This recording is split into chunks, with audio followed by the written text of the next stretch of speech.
Assalamualaikum warahmatullahi wabarakatuh.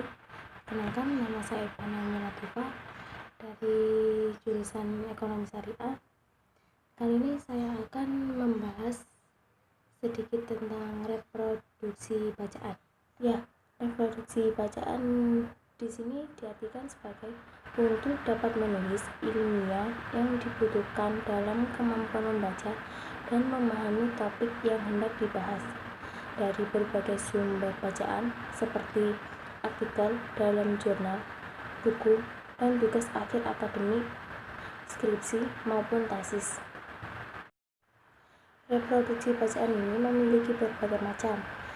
Yang pertama adalah ringkasan. Ringkasan di sini dimaksud adalah ringkasan atau disebut dengan precis atau upaya menyajikan tulisan yang panjang dalam bentuk singkat dan padat.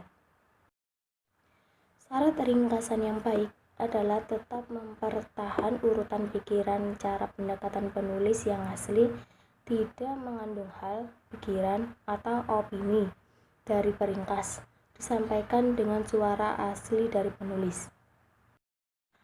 Adapun langkah-langkah dalam pembuatan dari ringkasan, yang pertama, membaca teks terlebih dahulu dengan beberapa kali membaca. Yang kedua, mencatat gagasan utama penulis. Yang ketiga, membuang paragraf yang berisi contoh, deskripsi, atau kutipan. Dan yang keempat, membuang berbagai keterangan tambahan yang tidak penting dalam sebuah kalimat. Yang kelima, mengubah dialog langsung ke dalam bentuk tidak langsung. Yang keenam, serapat mungkin menggunakan kalimat tunggal. Yang ketujuh, menyusun ringkasan dengan mempertahankan susunan gagasan dengan penulis asli. Dan macam-macam reproduksi bacaan yang kedua adalah abstrak. Abstrak di sini adalah rangkuman gagasan yang dianggap penting oleh penyusun ikhtisar yang digali dari teks yang dibacanya. Abstrak untuk skripsi atau laporan tugas akhir, panjang abstrak biasanya 200-250 kata. Untuk jurnal ilmiah, panjang abstrak 75-100 kata dan diletakkan di awal sebuah artikel. Artikel berlaku sebagai teras artikel. Adapun ciri-ciri dari abstrak, yang pertama, tulisan baru yang mengandung sebagian gagasan dari teks asli yang dianggap penting, tidak mengandung hal baru, pikiran, atau opini penyusun, menggunakan kata-kata dari penyusun abstrak sendiri. Selanjutnya, reproduksi bacaan yang ketiga adalah sintesis. Sintesis di sini mengartikan sebagai rangkuman berbagai rujukan yang disesuaikan dengan kebutuhan peneliti si penulis. Sintesis dibangun berdasarkan kutipan-kutipan yang dikumpulkan oleh penulis dan pemahamannya atau kutipan tersebut. Adapun syarat-syarat dalam sintesis, yang pertama, penulis tetap objektif dalam membaca pendapat ahli yang akan dia kutip. Yang kedua, penulis tetap bersikap kritis terhadap sumber rujukan yang dibacanya. Yang ketiga, penulis harus membentuk dan mempertajam sudut pandangannya. Yang keempat, penulis harus mencari kaitan mendasar antara satu bacaan dengan bacaan yang lain. Yang kelima, penulis harus mencari bagian bacaan yang akan menekankan kepentingan karya ilmiahnya. Dan reproduksi bacaan yang keempat adalah ikhtisar. Ikhtisar adalah merupakan kegiatan menyusun intisari bacaan atau bacaan asli. Ikhtisar sebaiknya disusun setelah menghasilkan ringkasan. Dalam penulisan ikhtisar, bacaan asli tidak perlu dipertahankan, tidak perlu isi bacaan secara utuh disampaikan. Adapun ciri-ciri ikhtisar, yang pertama, bertujuan untuk mengambil inti dari sebuah karangan. Yang kedua, dengan bebas menggabungkan kata-kata tetap tidak menyimpang inti. Yang ketiga, urutan gagasannya tidak perlu dipertahankan. Yang keempat, merupakan sebuah tulisan baru yang ditulis ulang dari inti sebuah gagasan teks. Selanjutnya, reproduksi bacaan yang kelima adalah resensi. Resensi adalah tulisan yang mengulas dan memberikan penilaian atau suatu bacaan. Resensi dibuat untuk menginformasikan kualitas bacaan kepada pembaca, sehingga pembaca mendapat gambaran tentang bacaan tersebut sebelum memutuskan akan membaca secara lebih mendalam atau tidak. Resensi banyak dimanfaatkan sebagai cara memperkenalkan atau mempromosikan buku dari penerbit kepada masyarakat umum melalui media cetak. Selanjutnya, reproduksi bacaan yang keenam adalah rangkuman.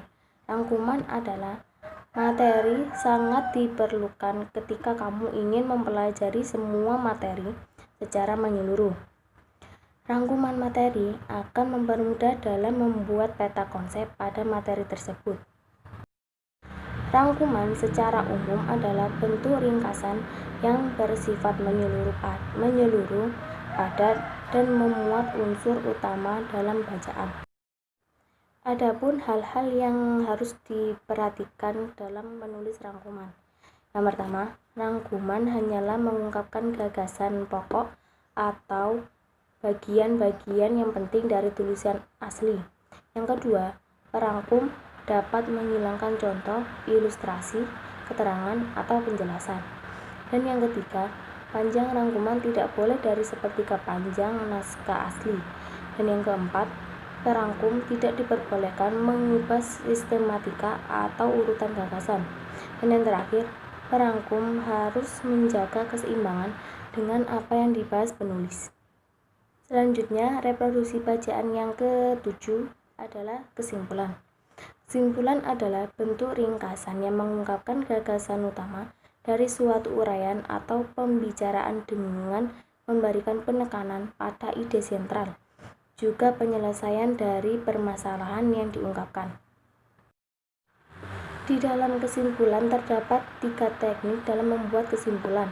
Yang pertama, teknik generalisasi. Teknik ini adalah membuat simpulan dengan menarik satu simpulan umum. Yang kedua, teknik analog adalah dengan membuat perbandingan antara satu pembahasan dengan pembahasan lainnya yang serupa. Kemudian dicari persamaan yang terkait dengan hal tersebut. Dan yang ketiga, teknik sebab akibat adalah dengan cara menjelaskan sebab kemudian akibat yang ditimbulkan dari sebab tersebut. Dan yang terakhir, reproduksi bacaan adalah sinopsis. Sinopsis di sini adalah ringkasan pendek dari suatu cerita pendek, novel maupun karya sastra lainnya. Sinopsis ini berbeda dengan resensi. Sinopsis berisi ringkasan isi dari sebuah buku atau novel, sedangkan resensi berisi ringkasan atau ulasan dari pembaca tentang identitas, isi, harga, kelebihan, dan kekurangan suatu buku. Adapun ciri-ciri dari sinopsis. Yang pertama, alur cerita yang disusun secara berurutan dari awal sampai akhir serta kronologi dan tepat. Dan yang kedua, bahasa yang dipakai hendaknya memakai jenis bahasa persuasif atau berupa kalimat ajakan dan bujukan. Dan yang ketiga, menampilkan konflik secara detail, ringkas secara menarik. Dan yang terakhir, membuat penasaran ke pembacanya. Itu tadi adalah pembahasan reproduksi bacaan dan macam-macam reproduksi bacaan secara penjelasannya. Sekian dari saya. Assalamualaikum warahmatullahi wabarakatuh.